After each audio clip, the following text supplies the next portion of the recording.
ሌትናቸው ውድ ጎልደን ቪው ሚዲያ ተከታታዮቻችን እንደምን ቆይታችኋል? አመላ ጆብስ ኢትዮጵያውያን ስራ የሚፈልጉበትንና የሚያመለክቱበትን መንገድ እየቀየረ ነው። ተጠቃሚዎች ለሀገር ውስጥ የስራ ማመልከቻ የኢትዮጵያ 12 ብር ብቻ፣ ለዓለም አቀፍ የስራ ማመልከቻ ደግሞ በ30 ብር ብቻ በመላ ጆብስ መድረክ በቀላሉ ማመልከት ይችላሉ ነው የተባለው። ይህም ለሙያ እድገት ተመጣጣኝና ቀልጣፋ መግቢያ በር ነው ተብሎለታል።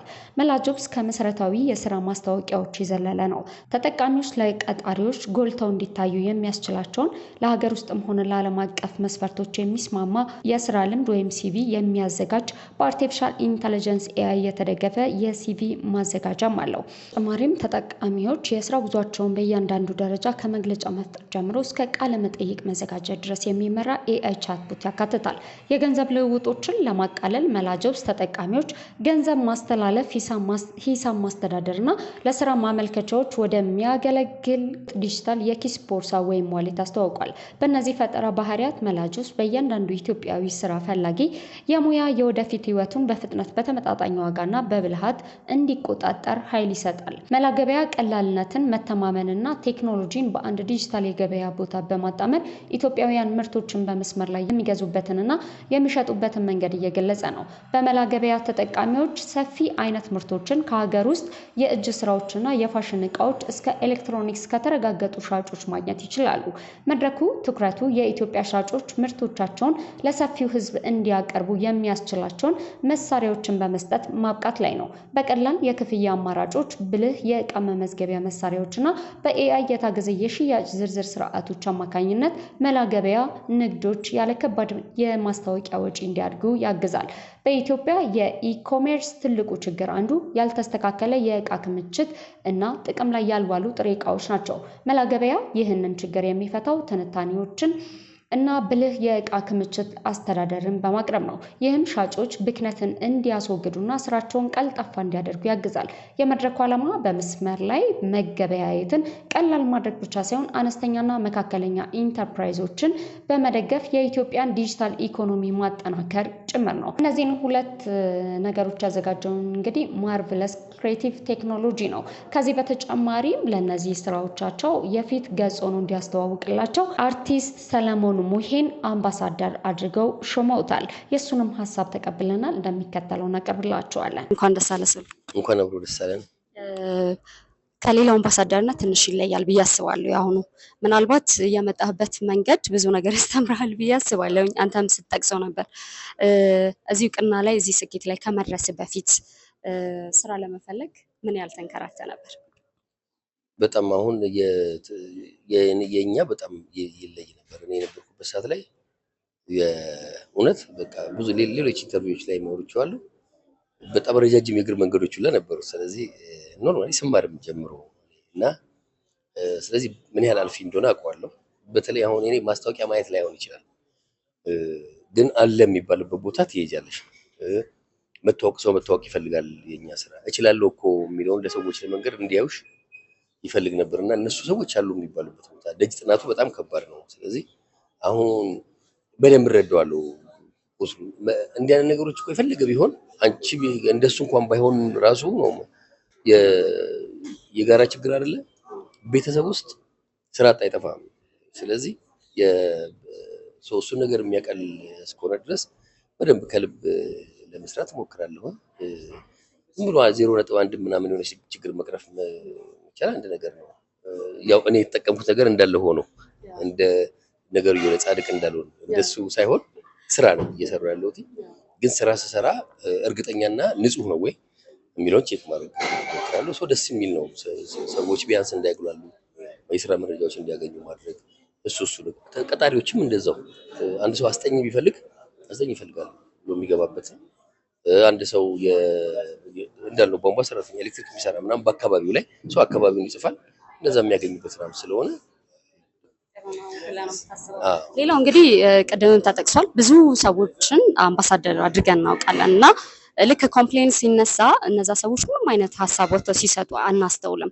ከዛ አንጻር ዛሬም ስትናገር ከነበርክበት ስሜት አንጻር ለዚህ ነገር የተዘጋጀ ትመስለኛለና እንደው እግዚአብሔር አያድርገው አንዳንድ ክፍተቶች ግን ቢፈጠሩ መሀል ላይ ነው ብዬ ነው ማስበው። እኔ በዚህ በኩል ለህብረተሰቡ፣ በዛ በኩል ደግሞ ለድርጅቱ አምባሳደርነት ለሁለቱም ነው የሚሆነው። ከዚህ አንጻር እነሱን ከመገሰጽ አንጻር ለህብረተሰቡ ደግሞ ትክክለኛውን ነገር ከመስጠት አንጻር ምን ያህል ዝግጁ ነው? እርግጠኛ ሆኜ የምነግርሽ ነገር መጥፎ ነገር በቃ ማለት እንደው በተፈጥሮ በባህሪም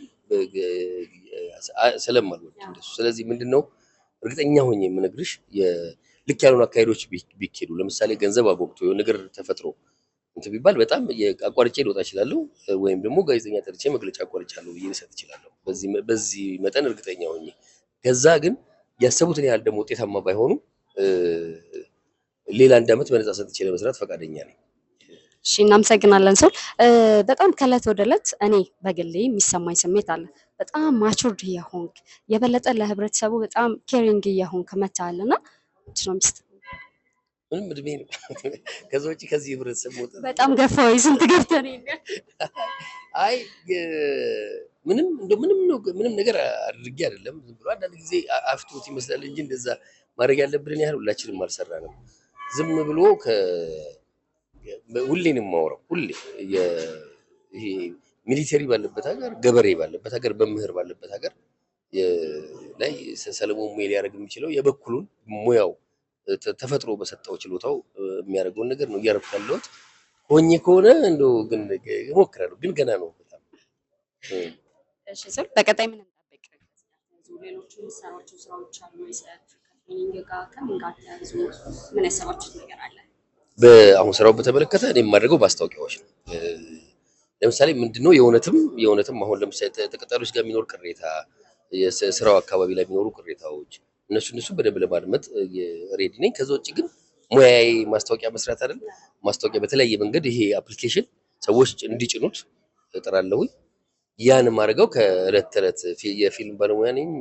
ሁሌ እንደምለው ጤፍ የምገዛው ቤት ኪራይ የምከፍለው የምለው ፊልም ሰርቼ ስለሆነ ከሱ ጎን ለጎን እነዚህ ነገሮች በደንብ እሰራለሁ። ያው ከዛ ውጪ ለምሳሌ አንቺም ሌሎች ሰዎችም ምናምንም እንደዚህ የምናውቃቸውም አካባቢዎች ላይ ሌሎችም የሚሰጡን ሀሳብ ደግሞ እንዲህ ብታደርጉት የሚሉ ነገሩ እነሱን እየተቀበልኩኝ የምቺን 1 ዓመት በደንብ ለማገዝ ፈቃደኛ ነኝ።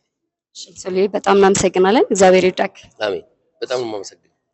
ስሜ አብዱላሂ መሐመድ እባላለሁ። የማርቨልስ ክሬቲቭ ቴክኖሎጂ ኮፋውንደር ኤንድ ሲቲኦ ነኝ። ዛሬ ሜቢ እዚህ የተገኘነው ሁለት ችግር ይፈታሉ ብለን ያሰብናቸውን 2 ፕሮዳክት የሰራናቸው አሉና መላ ጆብስ እና መላ ገበያ በመባል የሚታወቁት እነሱን ላውንች ለማድረግና ጋዜጣዊ መግለጫ ለመስጠት ያ ላይክ እንደምታየኝ ወጣት ነኝ።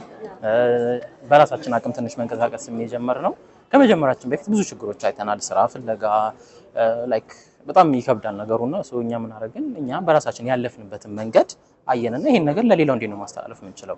እኛ ደግሞ የቴክ ሰዎች ነን። ፐርሰናሊ ሶፍትዌር ኢንጂነር ነኝና ማስበው በዛ ሳይድ ነው። ስለዚህ እኛ እስኪ ይሄን ነገር በሆነ መንገድ በሶፍትዌር መልክ አድርገን ለሰው እናቀርበው። ስለዚህ እንዴት ስራ ማግኘት ይችላል፣ እንዴት ሲቪ መስራት ይችላል፣ እንዴት ለኢንተርቪዎች መዘጋጀት ይችላል፣ የመሳሰሉትን ነገሮች አፑ እንዳለ አቅፎ የያዘ ነው እና ይሄን ነገር እስኪ አንድ ላይ ሶፍትዌር አድርገን ለህዝቡ አቅርበናል።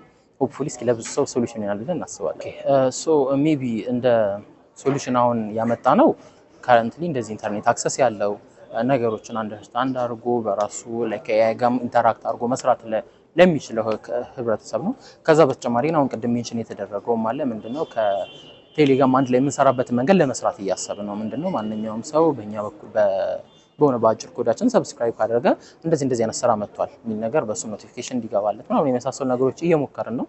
እስኪ የሰውንም ፊድባክ አይተን ሶሉሽን መፈለግ ሁሌም የሆነ ነገር ሲሰራ እየተሻሻለ ይሄዳልና ፊድባኩንም እያየን ለማስተካከል እንሞክራለን።